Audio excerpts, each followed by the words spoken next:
Hello and welcome. This is Hannah Talati and you are watching It's Tomorrow News. A 7.7 magnitude earthquake struck in the South Pacific on Thursday, sparking a tsunami warning for New Zealand, New Caledonia and other nations in the region. The quake struck at just after the midnight, about 1415 kilometers east of Wau in New Caledonia at a depth of 10 kilometers. The quake, which struck early this morning, had an epicenter 400 kilometers east of the Tadine, the town of French territory of New Caledonia. Seismic data indicates the undersea earthquake struck at the depth of 54 kilometers. Agencies said waves of 41 centimeters height came ashore at Newport Island. The Gold Coast also experienced a small tsunami of 35 centimeters. A similar sized tsunami was recorded in Vanuatu. A number of significant aftershocks have taken place, the largest of which was 6.7, which struck at a depth of 10 kilometers at around 8:30 local time. According to the USGS, it was the strongest of total of 5 earthquakes that occurred within an hour to the southeast of the island group. The New Zealand National Emergency Management Agency released a statement telling people in coastal areas to move away from the waterfronts. The strong and unusual currents and unpredictable surges at the shore following a magnitude 7.7 earthquake were expected in New Zealand. The people in or near the sea areas were told to move out of the water, off beaches and shore areas and away from harbors and rivers.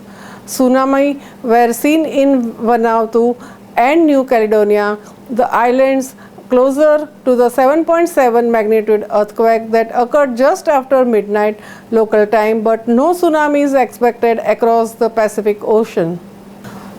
The northern parts of New Zealand were also the areas of danger of such tsunami. Smaller waves were forecast for other nations in the region, including Australia, the Cook Islands and American Samoa.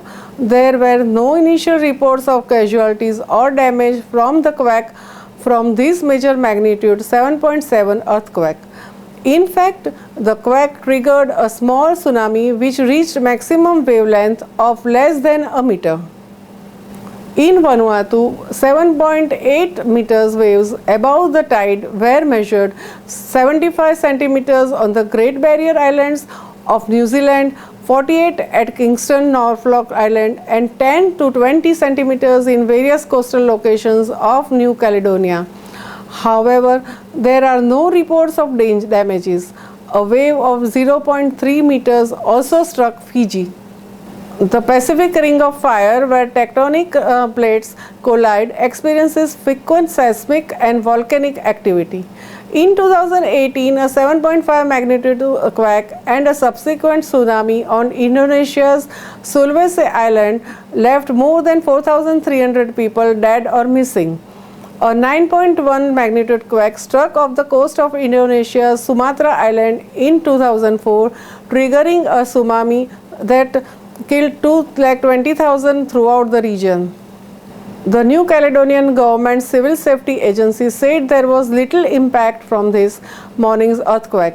People in the capital largely missed the initial quake as many were asleep.